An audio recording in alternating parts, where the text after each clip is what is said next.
वित्त मंत्री निर्मला सीतारमण ने आज संसद में नया इनकम टैक्स बिल पेश कर दिया है। 622 पेज का ये बिल राष्ट्रपति की मंजूरी के बाद 6 दशक पुराने इनकम टैक्स एक्ट 1961 की जगह लेगा।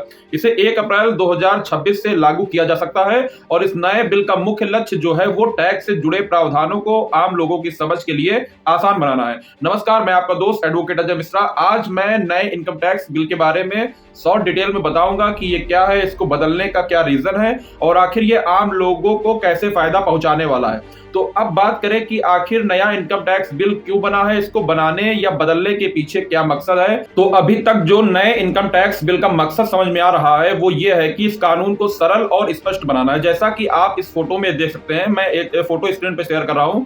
ये जो फोटो है ये एक्स पर इनकम टैक्स इंडिया के आधिकारिक पेज से शेयर की गई है। इस फोटो में ये वर्ड यूज किया गया है सिंपल, और ये लिखा गया है The Income Tax Bill 2025 has been introduced in the Lok Sabha today. The bill aims to simplify the tax system for all and is built on these core simple principles.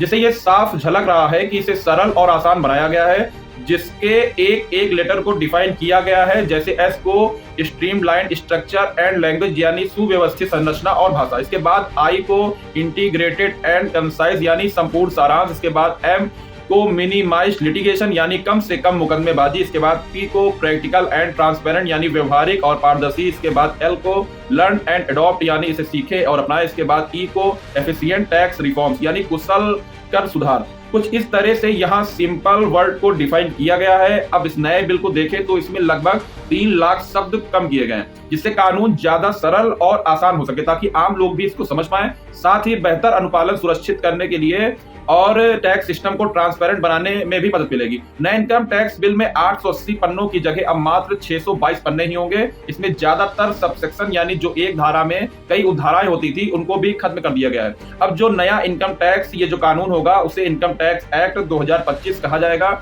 इस कानून में जो पुराने और गैर जरूरी प्रावधान थे उन्हें भी हटा दिया गया है, जिसकी जरूरत अब वर्तमान समय में नहीं है। इससे कानून अधिक प्रासंगिक हो गया है और साथ ही मुकदमेबाजी को कम करने और टैक्स से जुड़े मामलों को जल्द से जल्द सुलझाने पर ध्यान भी दिया गया है। इसे ऐसा तैयार किया गया है कि आम नागरिकों को इसे समझने में ज्यादा दिक्कतों का सामना न करना पड़े। सरकार इन नए इनकम टैक्स बिल के तहत लंबित टैक्स असेसमेंट को खत्म नहीं करेगी, उनका निपटारा पुरानी व्यवस्था के हिसाब से ही किया जाएगा।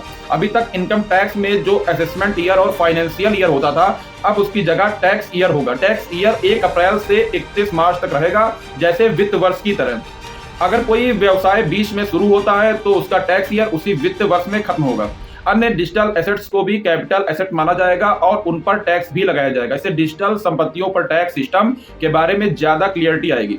अब टीडीएस और प्रिजम्पटिव टैक्सेशन को टेबल फॉर्मेट में भी पेश किया गया है। इससे टैक्स पेयर को यह समझने में आसानी होगी कि उन्हें कितना टैक्स देना है।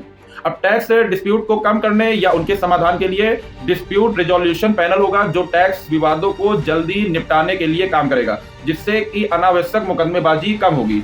सरकार नए टैक्स रिजीम को बढ़ावा जरूर दे रही है, लेकिन वित्त मंत्री निर्मला सीतारमण का कहना है कि ओल्ड टैक्स रिजीम भी जारी रहेगी, उसको खत्म करने का कोई इरादा अभी सरकार का नहीं है। सरकार नए इनकम टैक्स बिल के तहत पेंडिंग टैक्स असेसमेंट को खत्म नहीं करेगी, बल्कि उनका निपटारा पुरानी व्यवस्था के हिसाब से ही किया जाएगा। बाकी आपको इस बिल को लेकर क्या सुझाव है, आप अपनी राय कमेंट बॉक्स में दे सकते हैं। Thank you so much.